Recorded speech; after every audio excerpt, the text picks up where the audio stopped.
अस्सलाम वालेकुम। SM news के साथ मैं हूं मुकद्दर रज़ा। SM न्यूज़ स्टूडियो में खुशामदीद। खबरों का सिलसिला बढ़ाते हुए खबशान करते हैं कराची से।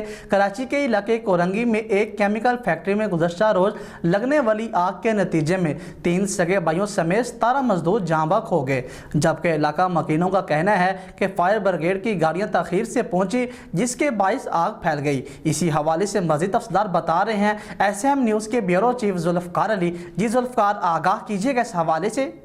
जी बिल्कुल मुकद्दर भाई, कुरंगी का इलाका है मेहरान टाउन, जहां पर एक केमिकल फैक्ट्री में सुबह 10 बजे के करीब आग लगी, जो देखते ही देखते पूरी फैक्ट्री में फैल गई।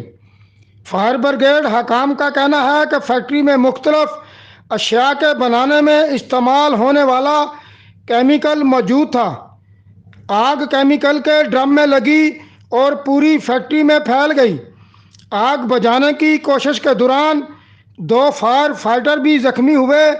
फैक्ट्री की दीवारें तोड़ने के लिए हैवी मशीनरी को भी तलब किया गया। 13 फायर टेंडर्स और एक स्नार्कल आग बुझाने में मसरूफ़ रहे। इलाका मकीनों का कहना है कि फैक्ट्री में लगी आग को बुझाने के लिए फायर ब्रिगेड की गाड़ियां ताख़ीर से पहुंची, जिसके बायस आग फैल गई।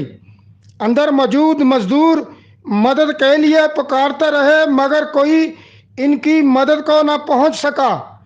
चीफ फायर ऑफिसर का कहना है कि केमिकल फैक्ट्री के अंदर आने और बाहर जाने के लिए एक ही रास्ता था। मजदूरों को बाहर निकलने का रास्ता नहीं मिला। 2 मंजिला फैक्ट्री में ऊपर जाने के लिए छत के दरवाजे पर भी ताला था। जी बहुत शुक्रिया जुल्फ़कार, तफसीलात से आगाह करने के लिए। अब तक के लिए इतना ही। मज़ीद खबरों के लिए देखते रहिए SM न्यूज़।